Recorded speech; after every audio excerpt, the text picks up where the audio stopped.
My sister stole my identity while I paid her rent and bills for 5 years, so I cut her off and exposed everything to our parents. I'm a 35-year-old guy from a typical loud Italian family in New Jersey. You know the type. Sunday dinners are mandatory. Everyone's in everyone else's business, and your nana will force-feed you even if you're about to explode. Growing up, it was me, my older sister Sophia, who's 38, and our parents, both 65, in a cramped 3-bedroom house that always smelled like garlic and Ma's sauce. Sophia was always the special one. Ma and Pa basically treated her like she was God's gift to Italian Americans or something. She was the pretty one, the smart one, the one going places. Me, I was just the kid who was good with his hands and ended up in construction. Don't get me wrong. I make decent money running crews now, enough to live comfortably and maybe take one vacation a year if I'm lucky. But to Sophia, that made me the family disappointment. She never missed a chance to remind me how I settled for a blue-collar life while she chased her big dreams. The thing is, those big dreams mostly involved marrying rich and living the fancy life. She actually managed it too for a while. She met this guy, Marco, a 42-year-old millionaire. At some fancy wine-tasting event, she used to crash, pretending to be more important than she was. The guy had money, came from a good Italian family, the whole 9 yards. Ma and Pop were over the moon finally. Their precious princess was getting the life they thought she deserved. They had this huge wedding that Pop basically emptied his savings for, because heaven forbid Sophia didn't get everything she wanted. I remember standing there in my rented tux, watching her marry this poor sucker and thinking, well, at least she'll be someone else's problem now. Boy, was I wrong. Fast forward 5 years, and everything went to hell. Marco filed for divorce out of nowhere. Well, not really out of nowhere. I had my suspicions. See, there was this personal trainer at her gym. She kept talking about always texting, always making excuses to spend extra time there. I never said anything because you know how Italian families are about that stuff. But I'm pretty sure Marco caught her doing more than just Pilates, if you know what I mean. The divorce was ugly, like throwing plates in restaurants ugly. Yeah, she actually did that, and it made the local paper and everything. Marco had a good lawyer and an ironclad prenup smart guy. Sophia got barely anything except some monthly support for their daughter, Isabella, who's 9. That's when the real fun started. Sophia was a mess. She had no real job skills because she'd been playing trophy wife for years. She and Isabella needed a place to stay and money to live on. Now, in a normal family, the parents would step in to help their daughter get back on her feet. Nope. Ma and Pop suddenly decided this was the moment to enjoy their golden years. They had just retired and were planning all these trips to Italy to reconnect with their roots, or whatever. They basically told Sophia they couldn't help because they needed to find themselves or some BS like that. Remember that? Emptied savings from the wedding. Yeah, apparently that was their one contribution to her adult life. So guess who got volunteered? Yep, your boy Antonio. That's me, by the way. Not my real name, but close enough, because I'm the one with the steady job and no responsibilities. Their words. Apparently being single means I've got nothing better to do than bankroll my sister. At first, it was just supposed to be temporary jest until she found a job. Antonio, just help with groceries for a few months. Antonio, Isabella needs new school supplies. You know how it goes. Before I knew it, I was paying her rent $1,600 a month for a decent place because God forbid Sophia live in a regular apartment. Utilities, grocery bills, plus extras for Isabella. The kid needed a laptop for school. Uncle Antonio's got it. Dance classes. Uncle Antonio will cover it. Birthday parties? You guessed it. I kept telling myself it was for Isabella, the kids. Awesome, smart, sweet, nothing like her mother. It's not her fault her mom's a train wreck, right? Plus, in Italian families, you're supposed to help family no matter what. Ma drilled that into our heads since we were kids, family first, always. Though it's funny how that only seemed to apply to helping Sophia, not me. This went on for 5 long years, watching my savings disappear. Skipping my own vacations because Sophia needed help with Isabella's summer camp. And enduring her constant disdain as she lived off my money. The worst part? Sophia acted like she was doing me a favor by letting me help, as if giving me a purpose in life or something. She'd make these little comments at family dinners about how sweet it was that I was so invested in them. Always with this tone, like shoes talking about a kid's lemonade stand or something. But hey, I was raised to believe family helps family. So I gritted me teeth and kept writing those checks, telling myself it was temporary. About a year ago, Sophia finally landed a decent job, like actually decent. Her position at a pharmaceutical company, benefits, salary, the whole package. I think it was around $65,000 a year, not exactly rolling in cash, but way better than the random consulting work she claimed to be doing before. Spoiler, she wasn't actually consulting anyone. If figured, this was it. My chance to slowly back off from being her personal ATM. It told her I'd keep helping for a few months while she got settled into the new job. You know, be a good brother and all that.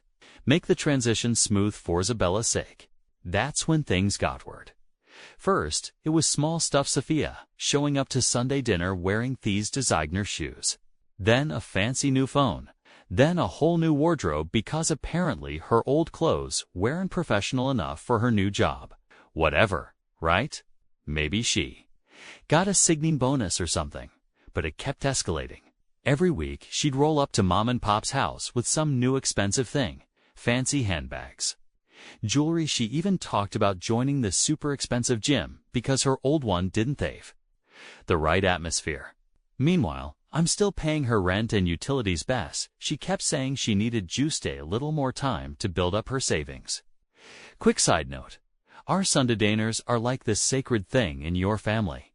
Miss one, and Ma acts like who committed a crime against humanity's self. So every week, I had to sit there and watch this circus Sophia showing off her new stuff. Ma and Pop beaming at their precious princess getting back on her feet. And me silently calculating how much of my money was going into her rent versus her shopping spree. Aunt Maria, a 64-year-old woman, was the only one who seemed to notice something was off. She'd give me these looks across the table like she could tell I was about to lose sight. Thank God for her. By the way, she's only sane person in our family besides.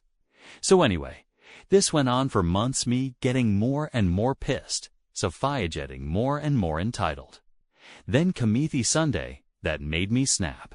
We were all sitting around the table. Me, Sophia, Isabella, Ma, Pop, and Aunt Maria. Mama at her famous lasagna, which Sophia always complains has too many calories down. Everything's normal, right? Sophia's bragging about some work thing. Pop's talking about their upcoming trip to Sicily. And Isabella's playing with her phone under the table. Then Sophia drops this bomb.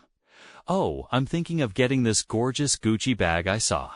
It's only $500 and it would be perfect for client meetings. I almost choked on my wine. $500 for a freaking purse while I'm still covering her $1,600 rent. I tried to keep calm, really did. I asked her real casual like, that's a lot for a purse when you're still getting help with bills, don't you think? Her response, I can still hear it in my head.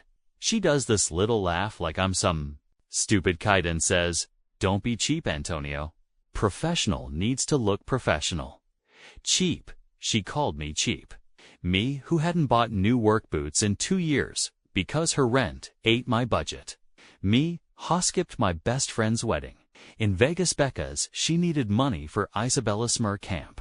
Me, who hadn't been on aerial date in months because every spare dollar went to her emergencies. The worst part wasn't even her saying it was everyone else's reaction. Ma and Pop suddenly got super interested in their plates. Isabella looked uncomfortable. Poor kid's used to her mom's BS by now. Only Aunt Maria seemed ready to say something, but I beat her to it. I set down my fork real slow, took a sip off wine, and just let it all out, not yelling. I don't do that around Isabella, just cold, hard truth. Let's talk about cheap, Sophia. Let's talk about how I've been paying your rent for 5 years, while you buy designer crap. Let's talk about how our parents won't help because they're too busy finding themselves in Italy. Let's talk about how you look down on my simple job while living off it. The room went dead silent. You could have heard a meatball drop. Then I dropped the real bomb. I'm done. No more rent, no more utilities, no more groceries, no more nothing. You've got a good job. Now's the perfect time to be an adult and start paying your own bills. Sophia's face shifted through 5 different emotions in just seconds: shock, anger, fear, and disbelief, as she tried to figure out if I was serious. Aunt Maria actually started slow clapping right there at the table. Mom looked like she was going to faint, and Pop wouldn't even look at me. I grabbed my jacket and headed for the door, but I turned back for one last shot. Sophia, that $500 purse. Maybe spend it on rent instead, because I mean it, I'm done being your bank. Then I walked out. Aunt Maria followed me, gave me a big hug, and told me she was proud of someone finally standing up to Sophia's BS. You'd think after dropping a bomb like that, Sophia would have blown up my phone with angry texts or voicemails, right? That's her usual move. She once sent me 47 messages because I was 10 minutes late picking up Isabella from dance class. But nope, complete radio silence.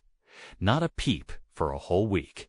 The weird thing is that silence got to me more than her screaming would have. I kept checking my phone, expecting to see missed calls or something. Even my WhatsApp family group, yeah? We've got one of those, was dead quiet. It's usually just Ma sending random prayer chains and food pics. Aunt Maria did send me a private message saying, "They'll get over it. You did the right thing." I skipped the next Sunday dinner and sent Ma a text saying I had to work, which wasn't totally a lie. I did pick up an extra shift. I could practically feel her disappointment through the phone. She sent back this passive-aggressive message. "That's fine. Isabella asked about you, but work is more important than family. I understand." Classic. Italian mom guilt trip right there. Then, Wednesday night, around 9:30, someone starts pounding on my door. I'm already in my sweats, half asleep on the couch, watching the game. I open up to find Ma and Pop standing there, looking like I'd personally canceled Christmas. Ma barges in without even saying hi. Typical. She starts pacing around my living room in her church clothes. They'd probably come straight from evening Mass.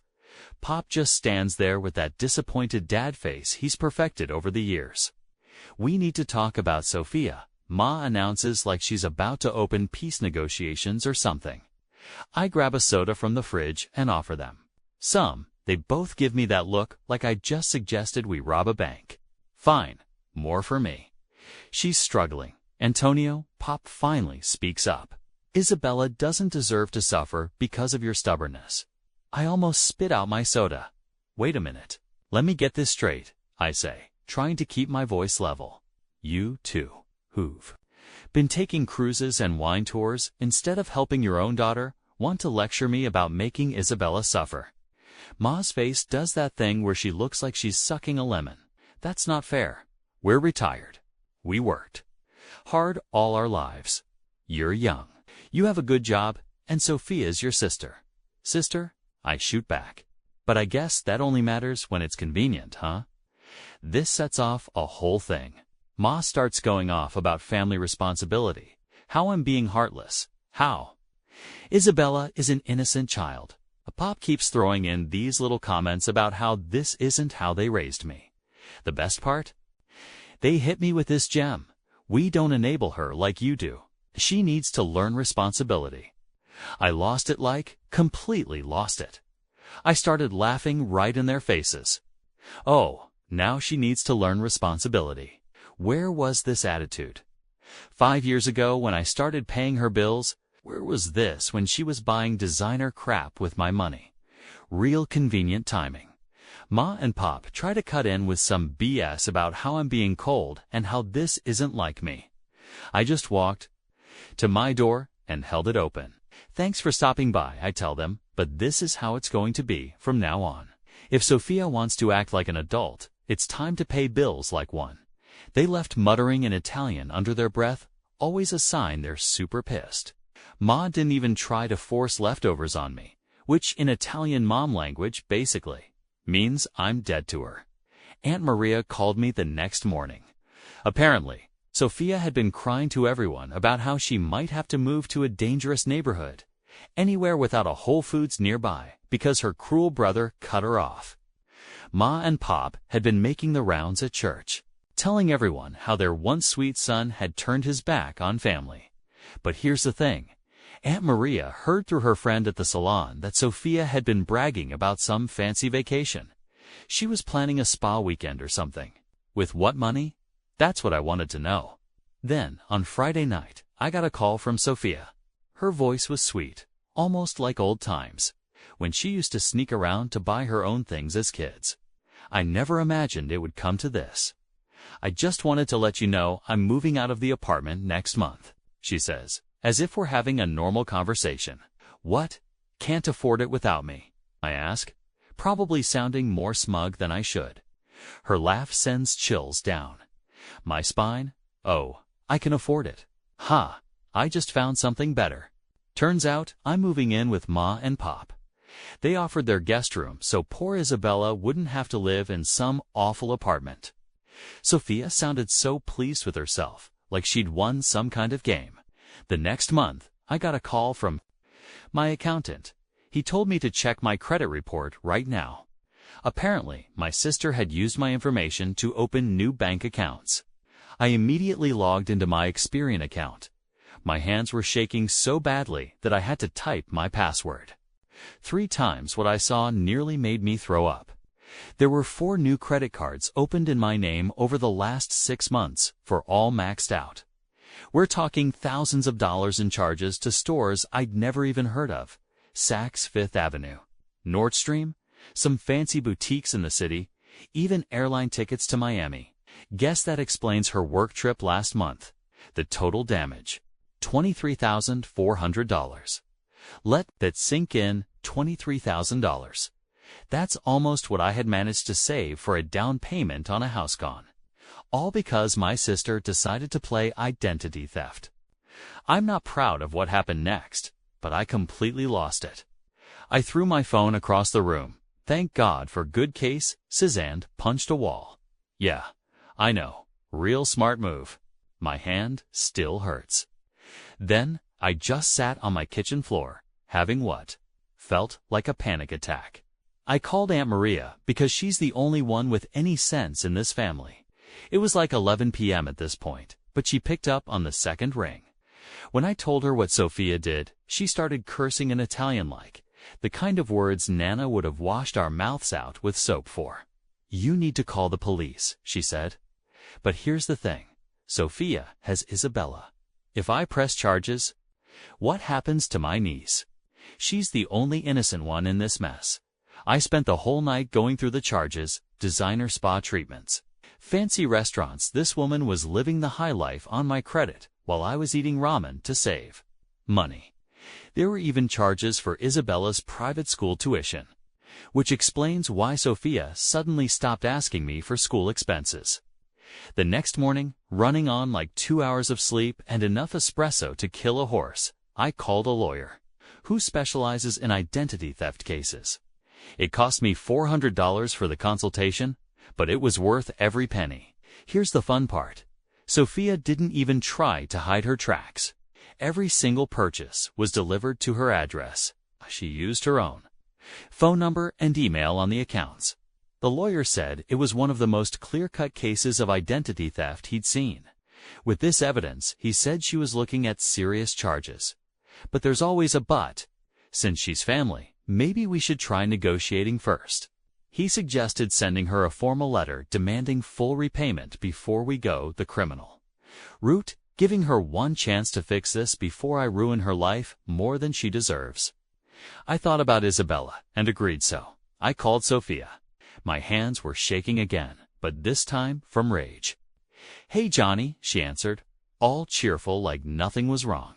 "How's my favorite?" I cut her off. "Know about the credit cards." Dead silence. "Then I can explain." "Shut up. Just shut the hell up for once in your life and listen." My voice was so cold, I barely recognized it. "You have exactly 1 week to pay back every cent. If you don't, I'm pressing charges. And Sophia, I have all the evidence." She tried the waterworks, but I said, "Isabella is the only reason you're getting this chance. 1 week, that's it." I hung up and immediately blocked her number. Then I sent everything, the credit reports, the charges, delivery confirmations, to my lawyer, just in case. I called my bank next, froze all my accounts, and started the fraud process. I had to. Take the day off work because this stuff is basically a full-time job. The credit card companies want police reports. The banks want affidavits. Everybody wants forms filled out in triplicate. Aunt Maria brought me lunch, homemade meatball subs, Italian comfort food at its finest. She sat with me while I was on hold with yet another fraud department. "You know she's going to run to your parents," she said. "Let her. Done protecting her." So a week went by, right? Checking my accounts obsessively, jumping every time my phone rings. Sophia tried calling from different numbers, but I blocked them all. Ma left me about 47 voicemails. No, didn't listen to them. I learned that lesson the hard way after too many painful conversations. The great Christmas fight of 2019 was just the beginning. Exactly 1 week later, I received an email from my credit card company stating that all my accounts had been paid in full. I sat there staring at my phone, convinced I was seeing things. I had to read the email 5 times and even called the company to verify a tip, all paid off, every last cent. I should have felt relieved, right? But something felt off. Sophia, working as an HR rep at some pharma company, had no way of having that kind of cash lying around. Unless Aunt Maria called me that afternoon, saying, "You'll never believe what your mother just told me." It turns out Ma and Pop had drained their retirement savings to pay off Sophia's debt. Their dream trip to Sicily, fund gone. The money they'd been saving for their 40th anniversary cruise, poof, gone. All of it went to pay off what Sophia stole from me. And guess whose fault that is, according to them? If you said mine, congratulations, you understand Italian family logic. The next morning, my phone rings. It's Ma. I hadn't heard her actual voice in weeks, so I answered like an idiot. "Are you happy now?" she screamed. I'm pretty sure my neighbors 3 doors down heard her. "We had to give Sophia our savings, our retirement money, all because you had to be dramatic about a few credit cards." I almost choked. "A few credit cards, Ma. She committed identity theft. She's your sister. Family handles things." "In the family?" But no, you had to threaten her with lawyers and police like she's some criminal. She is a criminal. She stole my identity. She was desperate, and now we can't go to Sicily. We're stuck here all winter, and it's all because you couldn't handle this like family. I lost it. Handle it like family. Like you and Pop handled it when she needed help. Oh wait, you were too busy enjoying your golden years to help your own daughter. But I helped her for 5 years. And how did she thank me? By stealing my identity. You didn't have to threaten her, Ma sniffed. We could have worked something out. Like what? Another 5 years of me paying her bills while she shops at Saks? No thanks. You're not the son I raised, she said, in that quiet, disappointed voice that used to destroy me as a kid. The son I raised would never turn his back on family. And I'm not the son you raised, I shot back. I'm better. I'm the son who finally stopped letting his family treat him like a doormat. She hung up. 10 minutes later, my phone starts blowing up with messages from random relatives. Apparently, Ma had been telling everyone how I forced them to spend their retirement money, how I abandoned my sister and niece, how I threatened poor Sophia with jail. The messages were wild. How could you do this to your parents? Your poor mother is crying. What kind of monster threatens his own sister? Isabella is traumatized. That one was Rich. Isabella was at school and didn't even know what was happening.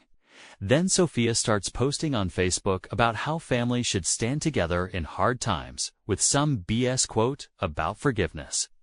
All our relatives were eating it up in the comments, telling her how strong she is. I had to shut down my social media, but the real kick in the teeth. Sophia moves in with Ma and Pop that weekend. Of course, she posts pictures of their family dinners, with captions about true families sticking together. She even got Isabella to pose for these staged photos, looking all sad and talking about how much she misses Uncle Antonio. Aunt Maria sends me screenshots because I've blocked everyone else. She's playing them like a fiddle. She texts, and they're letting her. Then Sophia pulls her masterstroke. She gets Isabella to call me after school one day. I always answer for Isabella. Uncle Antonio. Her voice is small. My heart just breaks. No, honey. Never at you. Then why won't you come to dinner anymore? Mom says it's because you're angry at us. I had to grip my counter to stay calm, using her own kid as a weapon. That's low, even for Sophia. Isabella, listen to me. You didn't do anything wrong. This is adult stuff between me and your mom. I love you, and that's never going to change. She sniffles. Mom says you don't love us anymore because you won't help us. That's when I hear Sophia in the background encouraging Isabella to tell me how sad she is, how much she misses me. I've never wanted to reach through a phone and strangle someone so bad in my life. After Sophia pulled that stunt with making Isabella call me, I was ready to wash my hands of the whole family except Aunt Maria. She's a saint, didn't I? Get this text from Isabella's school. You see, I'm still on her emergency contact list, so I get all the school notifications. This winter, they're putting on a play, The Wizard of Oz. Isabella is playing Dorothy, a role she's been practicing for months, way before all this family drama started. Being Dorothy has always been her dream role. I remember hearing her practice somewhere over the rainbow. In my car, when I used to drive her to dance class. There's a link to buy tickets. And I stare at it for almost an hour, debating if I should go. Sophia will be there, and so will Ma. And Pop, so I know there's bound to be drama. But it's Isabella. Aunt Maria calls while I'm still thinking about it. You're going to that play, Antonio? She already knows Sophia will be there. I don't care if the Pope himself is there. That little girl needs someone in her corner who isn't playing games. I'll go with you. So, I buy 2 tickets, telling myself not to mention I'm coming. I figure I'll slip in the back, watch Isabella shine, and leave before Sophia can start anything. On the day of the play, I show up with Aunt Maria. I got Isabella these little yellow roses, her favorite color, and they kind of match the yellow brick road theme. We get there early and find seats near the back. Isabella is amazing. She performed so well, it brought tears to my eyes. When she spots me in the audience during Somewhere Over the Rainbow, her whole face lights up. It was worth every second of drama just for that smile. After the play, all the parents and family gather in the gym for a little reception. I plan to leave the flowers with the teacher to give to Isabella, but then I hear Uncle Antonio. And here comes Isabella running full speed, still in her Dorothy costume. She crashes into me with a huge hug. I hand her the roses, and she's beaming. You came. You really came. Then I hear that fake sweet voice that makes my skin crawl. Well, well, look who decided to show up. Sophia is standing there in some designer outfit that probably costs more than my monthly rent. She has this smug look on her face, like she's won something. Really, Antonio? Flowers. Are you trying to buy her love now? I ignore her and focus on Isabella. You were amazing up there, kiddo. So proud of you. But Sophia isn't done. She crosses her arms and raises her voice so other parents can hear. You know, it's funny how you can afford flowers but couldn't find it in your heart to keep helping your family. People start to look, and Isabella's smile fades. Aunt Maria steps forward, but I put my hand on her arm. Are you seriously doing this? I ask Sophia quietly. Here now. Why not? She shoots back. You've already humiliated me in front of everyone. You might as well make it a full set. I start to walk away, trying to keep it civil. But then she says something that stops me cold. Isabella deserves better. She deserves an uncle who actually cares about her, not someone who uses her to make himself feel better. I turn back, my voice low but clear. You don't get to play that card, Sophia, not after everything you've done.